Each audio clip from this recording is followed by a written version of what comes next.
morning. Thank you for having me here today on this chilly Friday morning. I'm going to speak to you about the role and function of the Ombudsman's office a little bit, just so you can get to know us and who we are and how we work.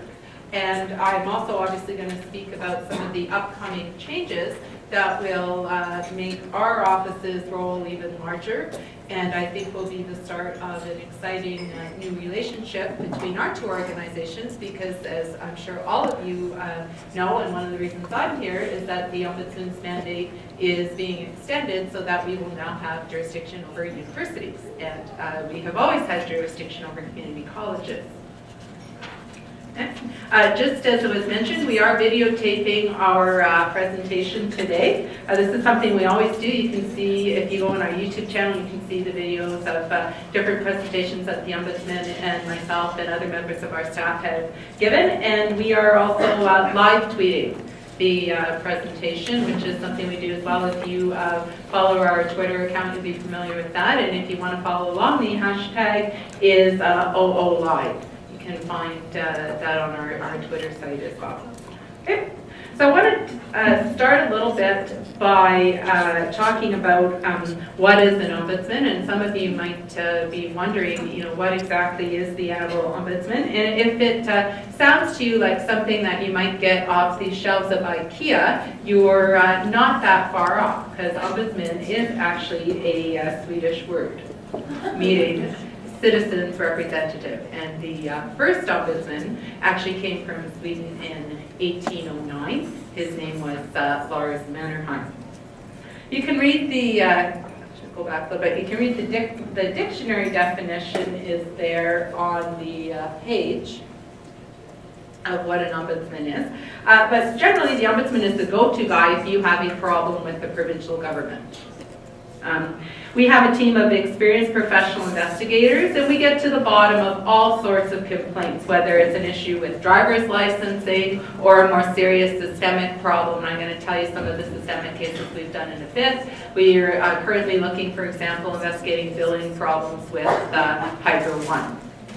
The Ombudsman's only agenda is to hold government bodies to account and to be a champion for the public. And seeing as you're all students in your smart, educated group, I'm going to throw out a little pop quiz question for you this morning. I almost gave away the answer there in the slide. Does any of you know how long has Ontario had a provincial ombudsman for? Any clues? Anybody want to guess? 106 years. That's a really good guess. Unfortunately, not that long. We are actually this year going to be celebrating our 40th anniversary. The office was established in 1975. And the Ombudsman is an independent officer of the legislature, so he reports directly to the Ontario legislature. And he is, we oversee right now, kind of a little off on the slides here. We oversee over 500 Ontario government agencies, corporations, boards, commissions, and tribunals. And I'm going to have to actually tell our communications people to update my bio a little bit, because we actually, in the last fiscal year, received over 27,000 complaints. So we deal with a high volume of complaints every year. Right? We do large-scale systemic investigations, but we also deal with thousands of individual complaints, as I mentioned, things like driver's licensing, birth certificates, spousal or child support, legal aid, for example. We currently have 87 employees working for the office. Our budget is a little under $12 million, and as I said, we oversee currently 500 provincial government agencies, and that is probably going to close to double once we take on municipalities, which there are 444 in Ontario, universities and school boards. So we're going to be seeing quite a large expansion of our jurisdiction. This is just a little bit about ombudsmen in general. As I said, the first ombudsman was created in Sweden in 1809. The Ontario Ombudsman's Office, that's the first ombudsman there, was a prominent lawyer, Arthur Maloney. And then we have our current ombudsman is Andre Marin, who was appointed in 2005. And he is on his second term. Okay.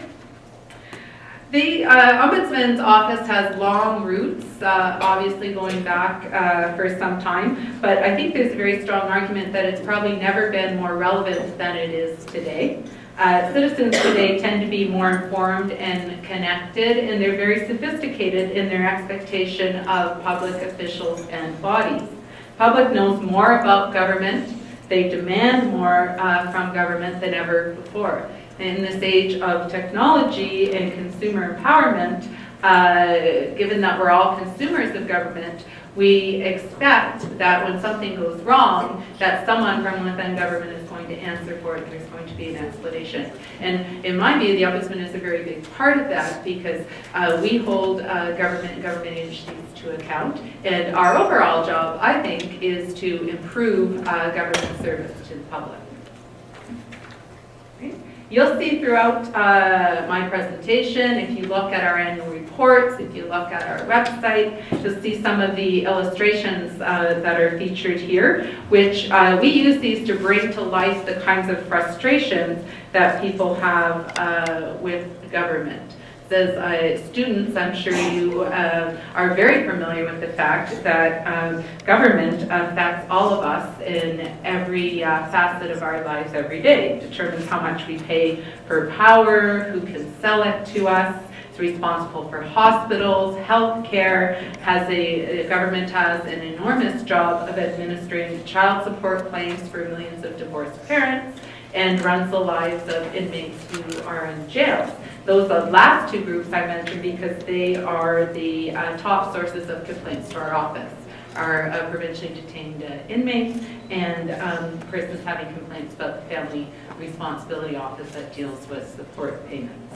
But if you take a look at our annual report, you see we deal with all kinds of cases involving the provincial government. This is one of my favorite sides. As I'm sure all of you in your experience with government know, government agencies rarely like to say, we made a mistake, or boy, did we ever have a bad idea there, or, you're not going to hear government meetings open up with, you know what, I think we've lost sight of the public interest. We need to create a culture change within our organizations. Those things don't usually always come from within, and our job is to bring that level of accountability independently from the outside and to oversee the government's work in order to improve service to the public. Here's a little bit about us and who we are, how our organization is set up. So you can see all of our photos there. As I mentioned, the Ombudsman, Andre Marin, was appointed in 2005. I'm the Deputy Ombudsman, and this is just a bit of how our office is organized. We have our early resolutions team. Those are the frontline officers who do the intake of all the complaints, the 27,000 of them last year that come into the office, so they're very busy. And they triage those complaints, assess them, and wherever possible, they make the first attempt at trying to resolve the problem. Or if it's something that we can't help with, they will give the person a referral and point them to the right direction as to where they need to go. Then we have an investigation section. They are equipped to deal with the more complicated individual complaints, or the complaints that we can't resolve easily on the first couple of tries. And we also have our special Ombudsman response team. That is we like to call it our SWAT team. They are our dedicated investigative team that tackles the systemic issues that you're likely to read about in the paper and see in the reports that we publish. So they deal with the broader, more complex systemic cases. We have a legal services unit, which is about 4 lawyers and our senior counsel, and they provide support to our complaint handling people, so our investigators and our early resolution officers, because as I'm sure you can imagine, a number of the cases that we often deal with have legal issues or questions or involve legislation, so our lawyers are there to help out with that. We have a communications team that is extremely important in our office. They help us get the message out about our work and outreach, as well as help us manage our large social media presence, which I'm going to talk about a little bit, which is very important to us. We oversee a large number of bodies that we do, and we're here for the entire province. It's a challenge to get the message out and to outreach across the whole province. We could put the Ombudsman in a car and tour him around all the different municipalities, or we could use more effective free tools like social media, which is what we do. We also have a corporate services team. Because we're completely independent of government, we have to handle all of our own administrative stuff. So our human resources, our IT services, all of that is handled by them. Right? So I mentioned our early resolutions team. They are the ones that are responsible. So if you make a complaint to our office, you're going to be dealing with one of our 30 or so early resolution officers. They take complaints on the phone. They respond to complaints. You can make a complaint these days in many different ways to us. You can email us. You can go on our website. We've got an online forum. We've got a mobile app that you can download, make a complaint that way. Or you can pick up the phone, as many people still do, and call one of our early resolution officers and talk to them. And then we have our investigations team. So if the early resolution officer gets a file, they've tried to resolve it, they haven't been successful, or it's something that looks more complicated, may have a systemic issue attached to it, they'll pass it on to our investigators to deal with. And then again, as I mentioned, we have our special ombudsman response team. That is a dedicated team that just does systemic investigations. So that allows them to focus on the bigger systemic issues and investigations without having to worry about resolving the individual cases. That's worked out really well for us in our current investigation of Hydro One, as we have a team of investigators looking at the systemic billing issues. We have another team of individual case investigators dealing with the over 9,000 individual billing complaints that we got. So they've managed to keep us very busy. This is just a sampling of some of the reports that we have issued over the years dealing with systemic problems. Since 2005, we've published over 25 of these. And many of you may not realize it, but chances are probably all of you have been affected in some way or another by the recommendations coming out of one of these reports. We've dealt with everything from how lottery tickets are sold, how properties are assessed, newborn screening. We dealt with the province's passing of regulations around G20. We've dealt with, I'll talk a little bit about issues involving private career colleges, community colleges, issues involving compensation for victims of crime, how the Ministry of Transportation deals with hypoglycemic drivers. So it stretches all over the map, the kinds of systemic issues that we've tackled. Okay. So a little bit about the philosophy behind our office and where we come from when we're approaching our work and our complaints. The Ombudsman often likes to say that he's passionate about helping the little guy navigate the stormy seas of bureaucracy. And I think that's really important because most people don't have the time or the money or the expertise to fight back against government organizations. They also don't always have the access or the ear to the people who are in power who are making the decisions. In our office, we have that. We have the expertise. That's what we are there to do. And we have access to all levels of an organization. And we also have very strong powers of investigation and persuasion.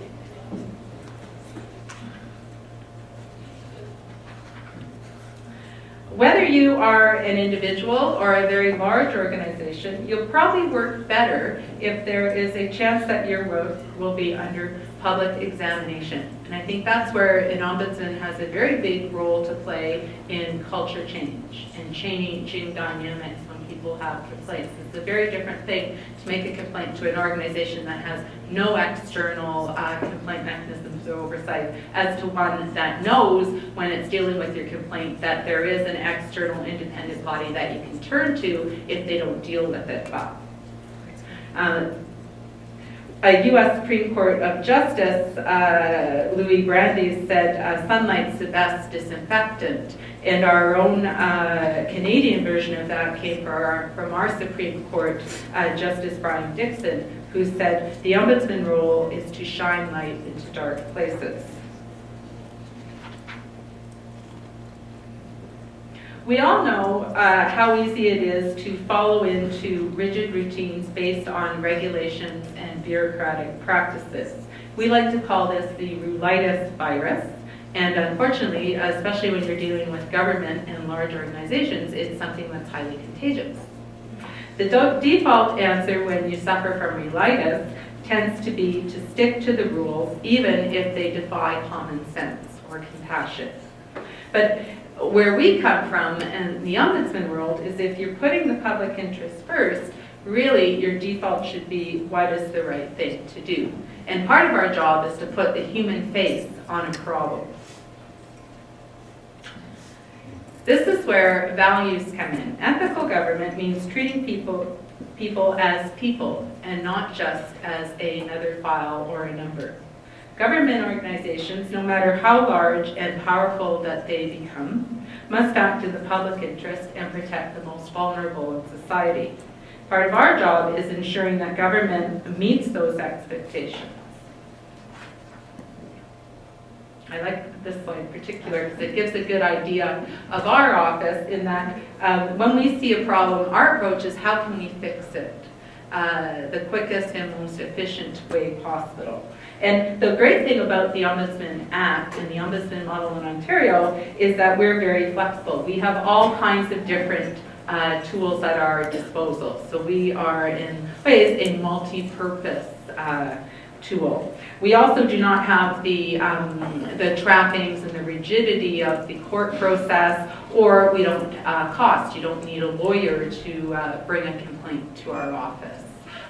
We can also deal with cases much more quickly than the courts can.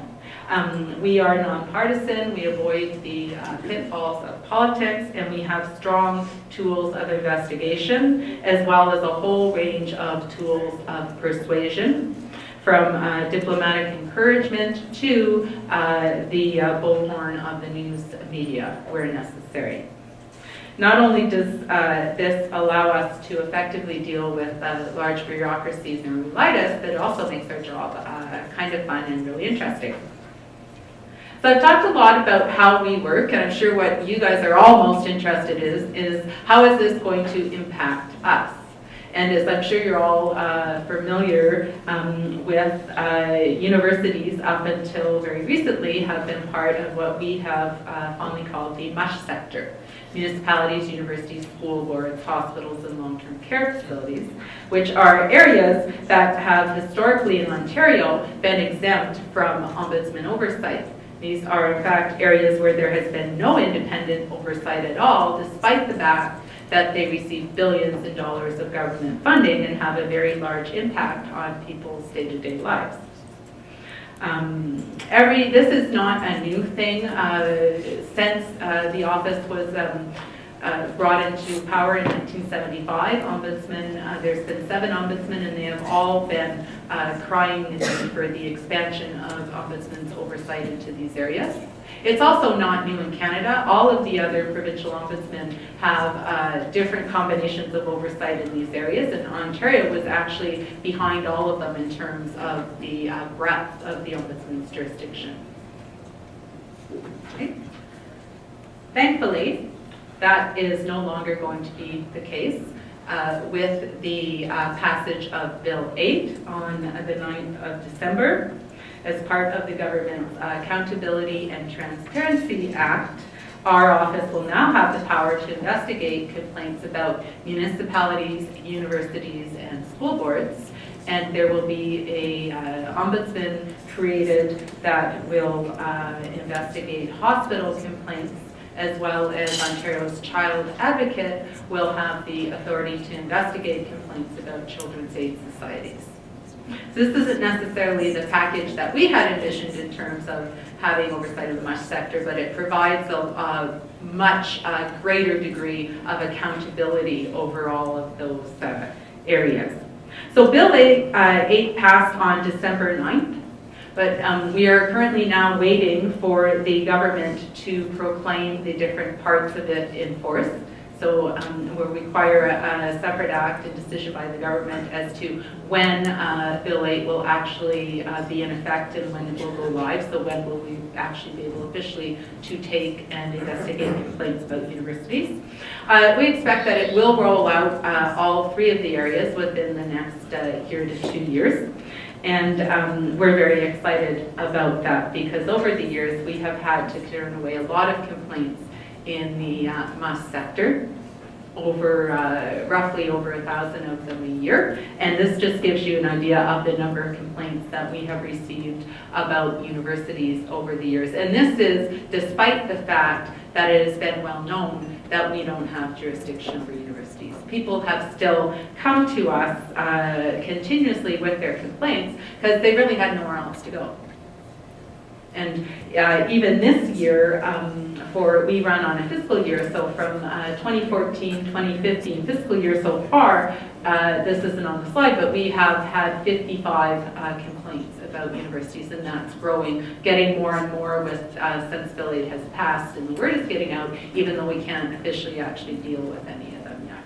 So I think that's a strong indication that there is a real need there for an independent complaint mechanism and oversight of universities.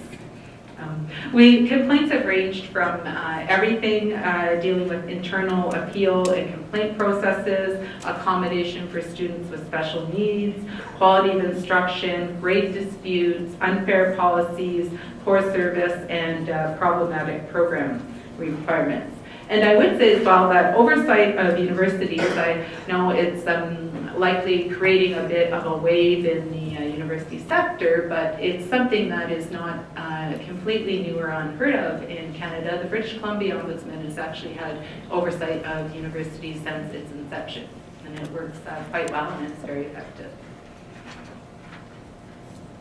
So what will this mean for you and the people that you represent and post-secondary students in general?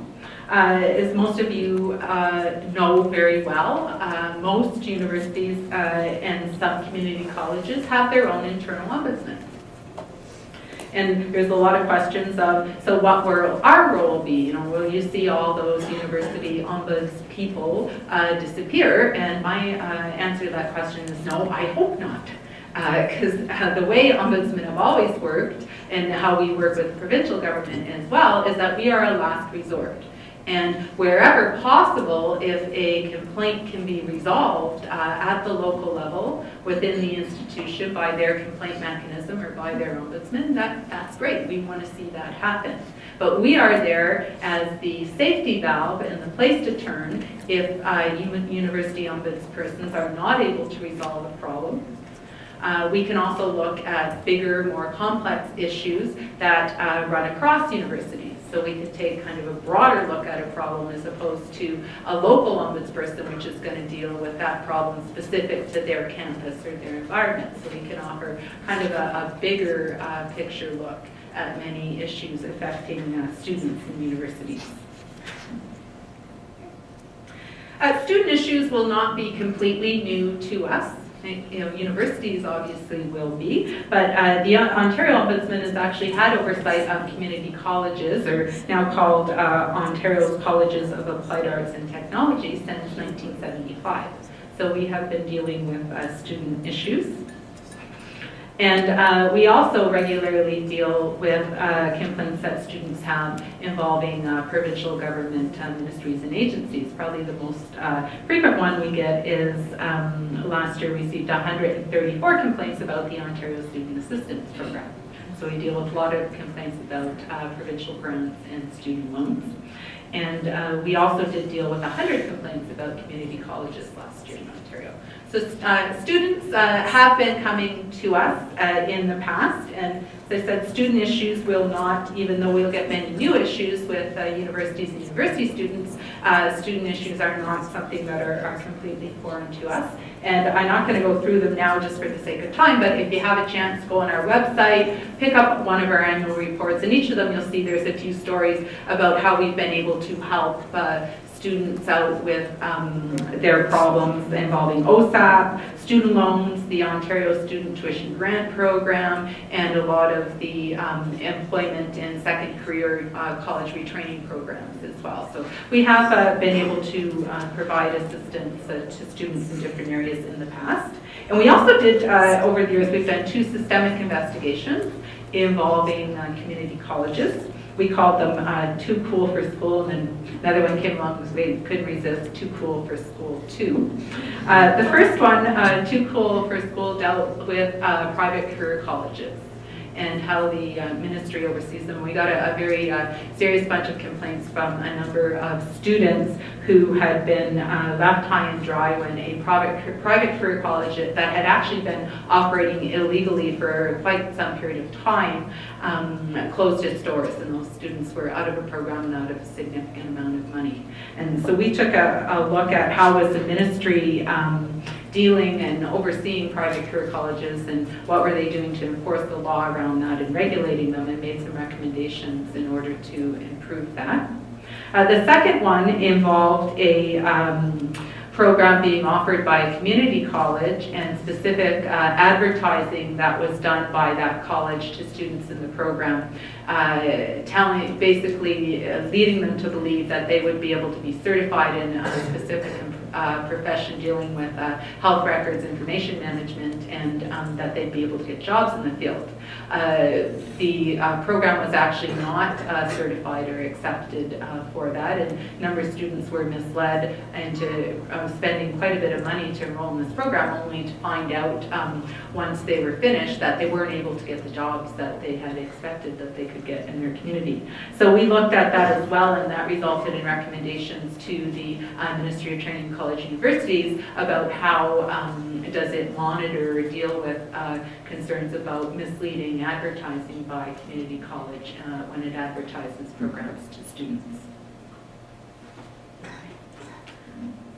So hopefully this will answer some of your questions about, how does ombudsman oversight work? There's a lot of stuff out there with the advent of Bill 8 and a lot coming out of municipalities, because they're obviously very nervous, and I would say probably even more nervous than universities are, about how is all of this going to work, what is it going to look like, and how does the ombudsman work? First of all, we don't charge for our services. Anyone can bring a complaint free of charge. We've been around for 40 years. We're experienced. All of our complaints are dealt with confidentially. We do not release anything about a complaint unless we have someone's consent. And the vast majority of our complaints are resolved very quickly. As I mentioned, we are a last resort. So people are expected to use the existing complaints and appeal mechanisms that are available to them first before they come to us. So we're not there to replace a local or existing complaints and appeal processes. And we'll also keep our eye on systemic issues. So we will be looking at are there problems or areas where we can recommend improvements across organizations, so in this case across universities. And the Ombudsman's recommendations are not binding. He doesn't have any executive power, so he can't order anyone to do anything. That said, they are very persuasive. And we have a long-established track record with the provincial government that most of our recommendations have always been accepted. And I think the office has a very strong public profile, a real high level of credibility. So when we do make formal recommendations and issue reports, even by the time we've gotten to there, we have a lot of buy-in, and the things that we're recommending are actually getting done or in the progress of. Just a little bit more about how we work to expect to happen if you bring a complaint to our office. These are the same procedures that we follow for all complaints, including provincial complaints. It works very well, and I'm expecting it will work as well in the new context of MUS. When we get a complaint, we review it, we triage it, we try and resolve it at the front level first. If that doesn't work, then we determine if an investigation is warranted, And when we do that, we give notice to the complainant and to the organization that we're investigating. And the Ombudsman has very strong tools of investigation. The Ombudsman Act is actually very powerful. We have access to all documents, people, places, and things. We can do inspections. We can request files, electronic files, paper files. I have investigators that are reviewing over 150,000 emails from Hydro One right now. So we can go where the evidence is. Under the Ombudsman Act, we can subpoena documents. We can subpoena people to give evidence to the Ombudsman. We rarely have to do that because people know that they have to cooperate with us. And the Ombudsman Act actually has penalties established for not cooperating with the Ombudsman. But again, we've never had to charge anyone with cooperating with us because they know the stick is there, but we haven't had to use it. And I think because of the very high public profile of the office as well, that in and of itself is a strong motivation to cooperate with us and to listen when we speak. Okay. So this is a little bit of just how to find us. Just want to check the time here, so we have some time for questions. We are out there, as you can see, all over social media. We're not hard to find if you want to get in touch with us. You can search for us on Facebook, we're on Twitter, YouTube. We have our website, and if you go on the website, you can get our phone, our 1-800 number as well. So if you have questions, you can certainly give us a call. One of our early resolution officers will be there to assist you. And I am here for the next little while to answer your questions with, to just put two caveats on that. The first one being, as I said, I'll answer as many questions as I have answers to. Some of the answers about Bill 8 we don't have yet, such as when is it coming into force. The one we're also anxiously awaiting for the answer on that. The government will decide when they are proclaiming all the different parts of the bill. So we're hoping it will be within the next year, but we're waiting for the definitive date. When we get that information, for sure you will know. There will be public releases that'll be all over our social media and our website, so people will be made aware. And the other thing I would also say is I'm happy to talk about areas of our jurisdiction, but I won't comment on specific complaints that you might have, because obviously it wouldn't be appropriate for me to do that before we get our jurisdiction. And a specific individual complaint you have might be something that we may wind up seeking to investigate at some point. So with those two, like I said, I'm quite happy to answer any of your questions about how our office works, or how are we going to be able to be of assistance to students. So we have about 15 minutes for questions, so folks want to proceed to the microphones. Again, if you can self-organize for gender parity and make sure that different people from different regions have a chance to ask questions, that would be great. Hello. Hi. My name is Emily. I'm from the Ontario College of Art and Design University in Toronto, and I have a question about once your office is overseeing municipalities, will you be able to make recommendations to police departments in those municipalities? We won't oversee municipal police. Complaints about police are not part of the Ombudsman's jurisdiction. They weren't part of Bill 8 or MUS. There are, as you might be aware, there's the Office of the Independent Police Review Director. Okay. So police complaints will still go there, so that will not change. Okay, and is that a provincial body? Yes, it is. Okay. Yeah, if you go on our website, or I think we may have links on it to ours, it is a provincial body that reports through the Ministry of the Attorney General that is set up to take complaints about police. Great, thank you. Hi.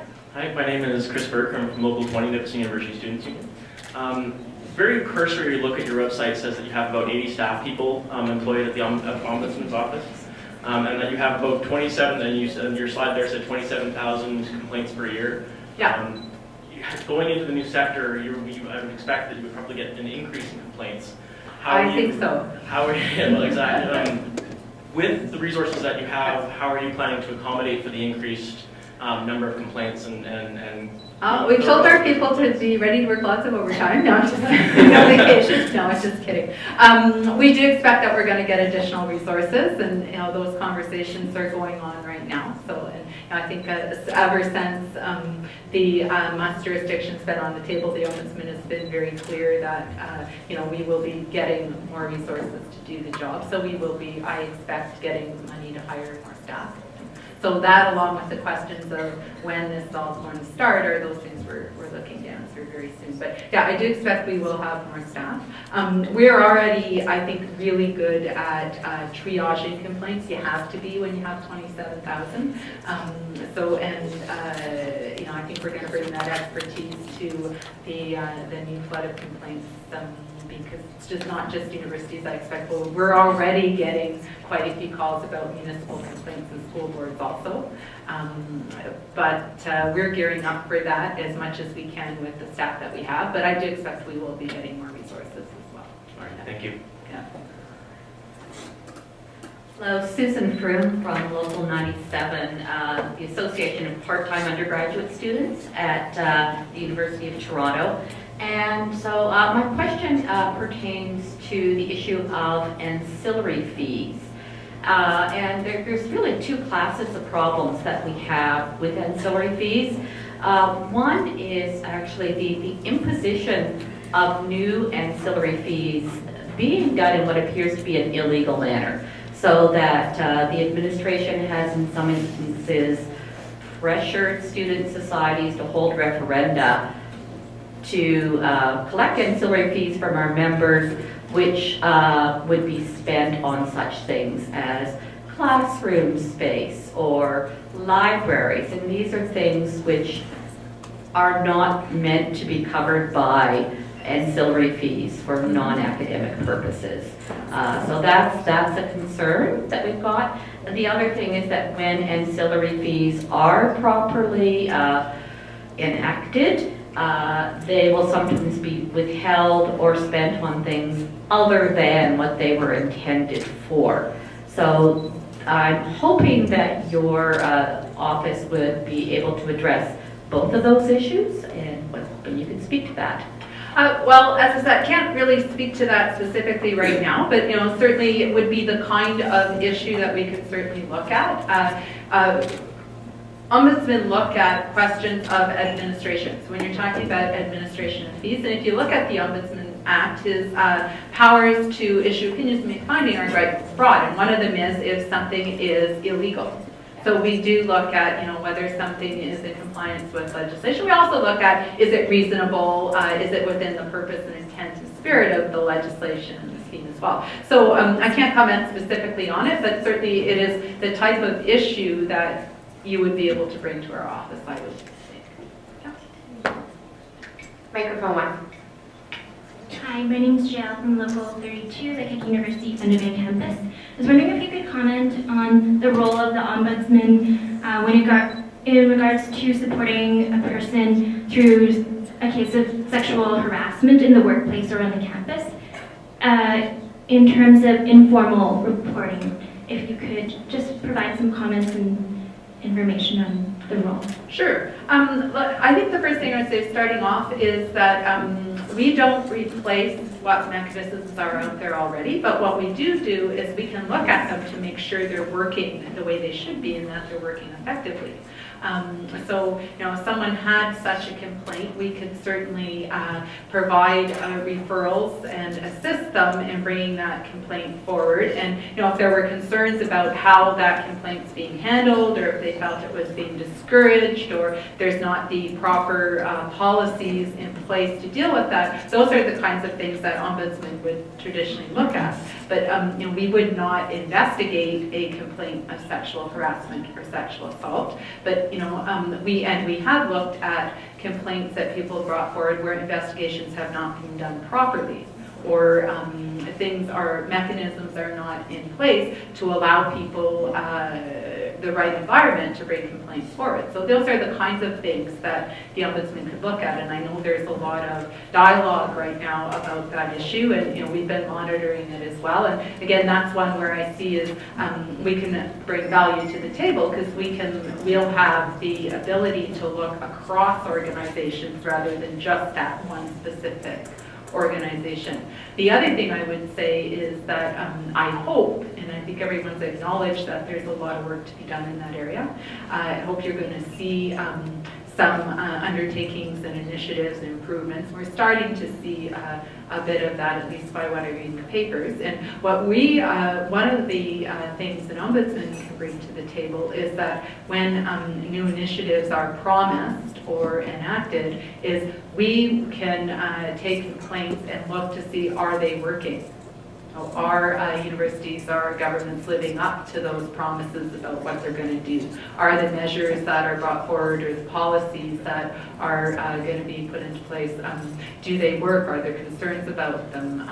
What's the practical impact of that? So those are the kinds of things that we look at in a general way. Microphone 1 or 2? Just okay, microphone 1. Thank you so much for your presentation. My name is Rayshawn. I'm from Local 24, the Ryerson Students Union. I think it's really exciting to hear that there's going to be an additional layer of accountability for our post-secondary institutions. In thinking about what this will look like, I think a lot about what it looks like on our campus with our ombudsperson currently.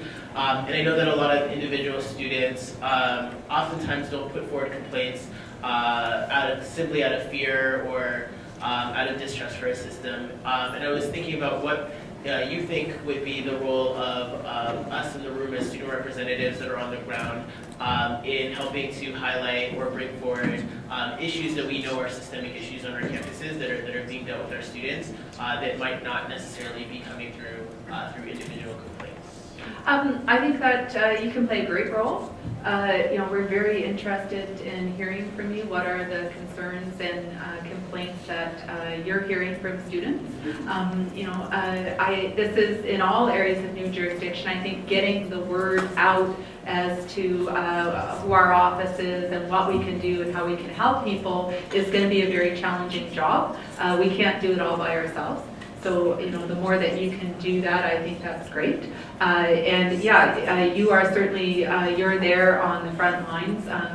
You're the ones that are hearing day to day what the concerns or problems are. And, as we look for systemic issues, we do it in a number of ways. I'm actually giving a presentation on this next week because we train ombudsmen, we train investigators on doing systemic investigations. And, we look at trends in complaints is one of the ways we look for systemic issues. But there's other ways that we've learned over the years that are effective as well. Because you're right, sometimes people don't bring forward complaints. One of the sad reasons is because they just get fed up with the system and they feel so ineffective it's not going to do anything. And we don't necessarily hear about those. So certainly organizations like yours, I think, will play a big role for us in bringing forward issues that we want to be aware about for certain. And we're certainly open to that also. Microphone 2. Hello everyone, my name is Cameron, Local 98 from the University of Toronto Students Union. Hi. Hi, I'm just going to reiterate slightly what Rajon just said, a little bit of a twist. So we recently submitted a complaint at one of the student unions, I should say, U of T, there's a couple of us, submitted a complaint to our ombudsman person at U of T, and they received an email about a month later saying that they cannot help us, they have to remain impartial. But it seems as if it's a bit odd seeing that we submitted a complaint and said that they're not able to help us because we're separate organizations. Are we not supposed to be able to work with one another and submit these complaints? And how can we address that now? Should we address those concerns to you as well? So I can't comment specifically because I don't know all the facts there, but what I would say is generally ombudsmen, and I think this is really the case for when you're talking about organizational ombudsmen that report within a university, is that they have a specific mandate. and they have to work within their terms. So, I don't know what the specific terms of reference are for your ombudsman, so I can't comment on those, but certainly if there is an issue that a local ombudsperson can't deal with, then I would say for sure bring that forward to us and we'll look at it if it's something that we can address. If people feel as well that there's ways that local ombudsmen can improve or local complaint mechanisms can be improved, we can offer advice on that as well. I would also just say, ombudsmen do function as objective third party, and we tell people too, we won't advocate for your case or we won't advocate for your organization or your interests. We're going to go out, we're going to assess a complaint, we're going to investigate it, and we're going to arrive at our own independent, objective opinion. But that doesn't mean that once we've done that, we're not necessarily going to speak out on an issue. So, it's well, I don't know what your specific issue and concerns are, but by all means, if you bring them forward to our office, we certainly take a look and tell you, this is something that we could look at or not. There's more specifically about the concern as a student union representative, just bring forward a question and they just weren't able to answer it, because we also represent our students, and they're just saying that we were a separate organization from the university, therefore they cannot help us, but we do represent our students. So that certainly would not apply to our office. We would certainly take complaints from your organization. With the one thing I would say though is if you call us up and say, I'm bringing a complaint on behalf of a student, the first thing we're going to say is, we will want to talk to the students involved, because obviously you need to, make sure that we have consent to raise their specific complaint if it's an individual matter. And also one of the things we do is we're fact gatherers, so we're going to go to the source of all of the information to gather facts. But certainly there's nothing preventing a student representative from bringing forward a complaint for sure. So we don't have much time left, so I'll ask folks to keep their questions short. So we'll go to microphone 1. Hello everyone, my name is Benjamin. I'm representing local 85, St. Paul's University. My first question, or something that struck me, is the ombudsman's name itself. Maybe it's not neutral, if you could say ombudsperson. Yes. I'll tell you why that is if you want to know. And it's raised a lot, and especially when I refer to myself as the deputy ombudsman, and people look at me. And some ombudsmen, ombudspersons in university and other contexts have changed their title to be more gender neutral. The reason that we've kept it actually is that it's the word ombudsman itself is actually the Swedish word. It's ombudsman, and it's got 2 A's and little dots on top. So it's actually directly from the Swedish word, which is gender neutral in Swedish language. So, thanks for that clarification. My question now is that your office, would it have like satellite offices in universities or in areas that are a little bit far away and they don't have ombudsperson or men's offices in there, those areas?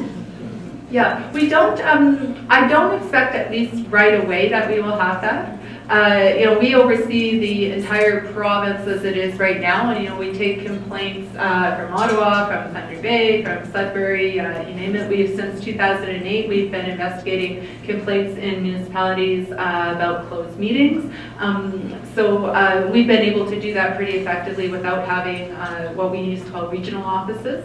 Something we could look at down the road, but for the time being with the internet and social media and all those things, we've been able to work pretty effectively from Toronto. And we will go out.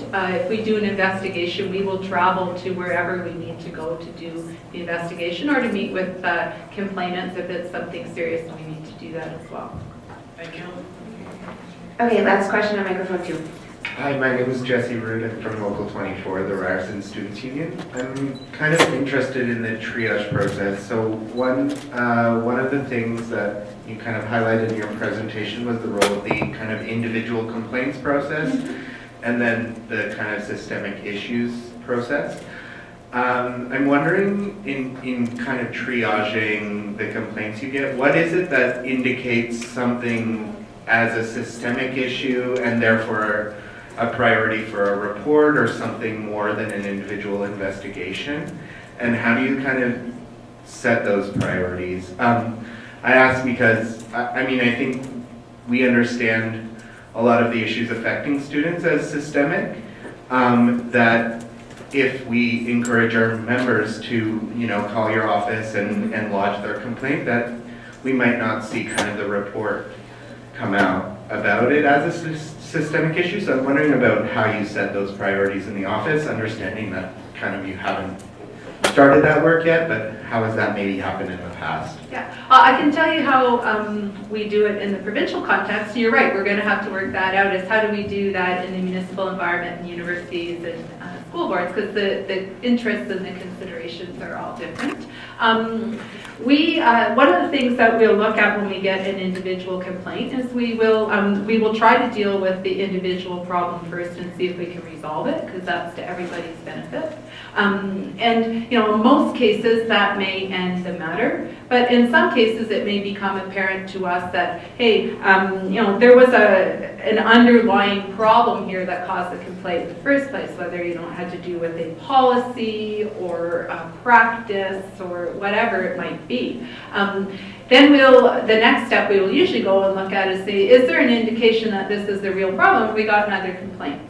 So, you know, we'll look, we have a very robust case management system where we can analyze trends in complaints. So we'll be able, hopefully with universities, to look across and see, you know, is this something that's unique to this university? So maybe we can approach it on that level. Or is this something that we seem to be hearing from across universities? Or, you know, is this something that we've been hearing from organizations like yours or other organizations is a bigger problem than just one that's isolated to this university? Then we look at, is it something that we can recommend fix?